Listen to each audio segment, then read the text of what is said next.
नमस्कार, मैं इस वक्त मौजूद हूँ दिल्ली के लाजपत नगर कालकाजी गढ़ी गांव में। हमारे साथ इस वक्त मौजूद है महावीर बेसोया जी। आइए मिलते हैं इनके कुछ विचारों को लेके कि हमें जानकारी जैसे मिली कि इन्होंने कोरोना काल में मतलब हर समाज के हर तत्व के लोग इन्होंने मदद की, चाहे वो खाने से हो या अंतिम संस्कार से लेके।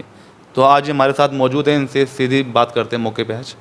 सर, आपका स्वागत है। पहले मेरा आपसे पहला सवाल है महावीर जी, जैसे आपने कोरोना काल में काफ़ी आपने मदद की समाज के हित के लिए।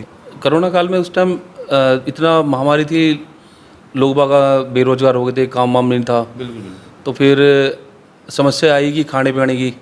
तो हमने फिर घरों में जा के जैसे जो भी लग रहा था ज़रूरतमंद है तो उनको फिर हमने अपने हिसाब से थोड़ा बहुत राशन वगैरह का भी अरेंजमेंट कराया जी।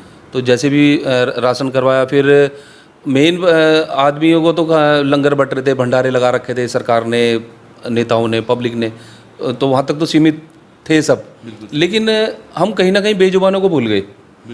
अब हमने देखा स्ट्रीट डॉग हैं, जैसे सड़कों पे कुत्ते हैं, गाय हैं, बंदर हैं, तो उनको कोई खाना नहीं खिला रहा था। क्योंकि पहले पब्लिक सड़कों पे जब निकलती थी, गाड़ियों से निकलते थे, कहीं से निकलते थे, तो कुत्तों के लिए दूध रख दिया, ब्रेड रख दी, कुछ भी रख दिया।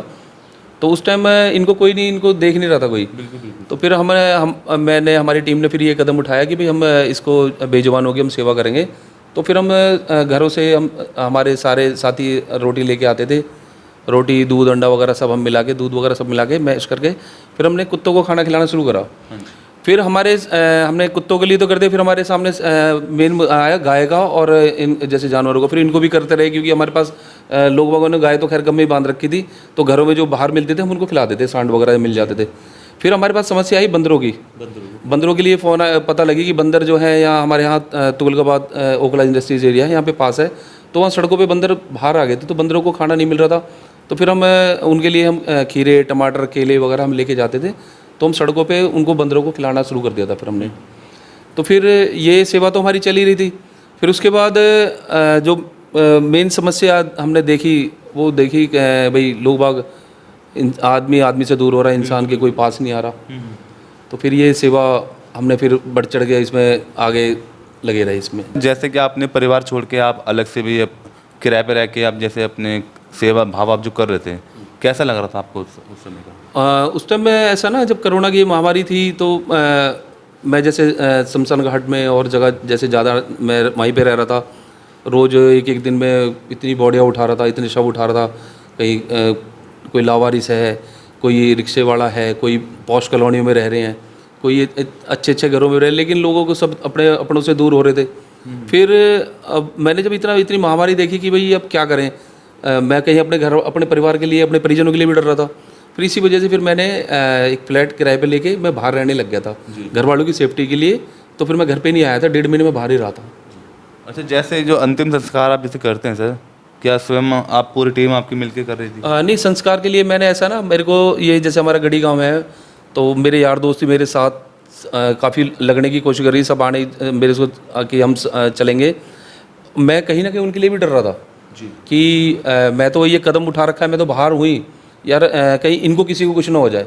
तो इसी वजह से फिर मैंने हमारे गढ़ी के आसपास के गांव के और मेरे यार दोस्तों ने बहुत बोला मेरे से कि हम साथ चलेंगे, हम भी मदद करेंगे, लेकिन मैंने फिर उनको किसी को आगे आने नहीं दिया। क्योंकि मेरे को क्योंकि मैं शमशान घाटों में जाके देख रहा हूँ, हॉस्पिटलों में देख रहा हूँ कि लोग इतनी शव हैं, इतनी मौतें हो रही हैं, तो मेरे हालात इतने ख़राब थे, तो मेरे को डर लग रहा था उनके लिए। इसलिए मैंने किसी को अपने पास नहीं आने दिया, मैं अकेले लगा रहता था। जैसे आप जो सेवा भाव जो आप कर रहे थे, किस किस क्षेत्र में आपकी ज़्यादा? मेरे तो वैसे तो यहाँ आसपास दिल्ली में जैसे मेरे गढ़ी के स्टॉप क्लास, लाजपत नगर, या जितने भी इलाका जो आसपास का हमारा 10-15 किलोमीटर का एरिया है, वैसे ज़्यादातर तो यहीं था, मैं सेवा यहाँ की ज़्यादा कर रहा था। लेकिन दूर से मेरे को फ़ोन आया, बदरपुर से, फरीदाबाद से भी आया था। फरीदाबाद से जब आया तो वहाँ पे पता लगी कि ऐसे से किसी की डेथ हुई है। और वहाँ पे जब मैं गया तो वहाँ पे भी कोरोना का सेकंड लहर थी, तो वहाँ पे समस्या यही आ रही थी कि सबको उठाने के लिए आदमी नहीं थे जी। और जब वहाँ पहुँचा तो उनके परिजन सब पीपी किट पहन के और ऐसे प्रोटेक्शन लेके दूर खड़े थे, हाथ लगाने को वो भी तैयार नहीं जी। तो फिर हमने उनको वहाँ से फरीदाबाद से भी लेके आए थे, फरीदाबाद से लाके भी संस्कार कराए। और आप इसके अलावा और अभी आप हाल में जैसे और किसी प्लेटफॉर्म में काम कर रहे हैं? अभी ये है कि मैं अभी जैसे कोरोना के टाइम से लोगों को ये पता लगे कि यार ये मदद करता है हमारा, कि किसी को जरूरत पड़ जाए, किसी की डेथ हो जाए तो ये हमारी हेल्प कर सकता है।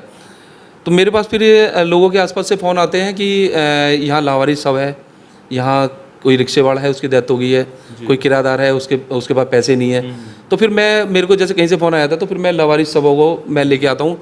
फिर पुलिस वालों से मैं बात कर लेता हूँ, अगर कोई लावारिस शव है और कोई करने वाला नहीं है तो आप मुझे सौंप सकते हैं, तो मैं इनका पूरा अपने हिंदू रीति रिवाज से वो करूँगा। अगर कोई अदर का उसका धर्म का मिल जाता है, हमें मुसलमान उसका मिला है, तो फिर हम उनको उसी हिसाब से उनके रीति रिवाज से उनको दफना के आए हैं।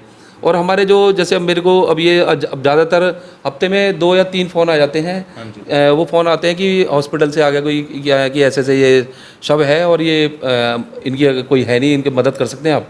या फिर कोई ऐसा मेरे पास फ़ोन आया था कि अब तो पैसे नहीं है लोगों के पास, बहुत जो किराएदार वगैरह हैं, जैसे बहुत रिक्शे वाले हैं, तो ये मजदूरी कर रहे हैं, तो इनके साथ समस्या पैसों की आती है।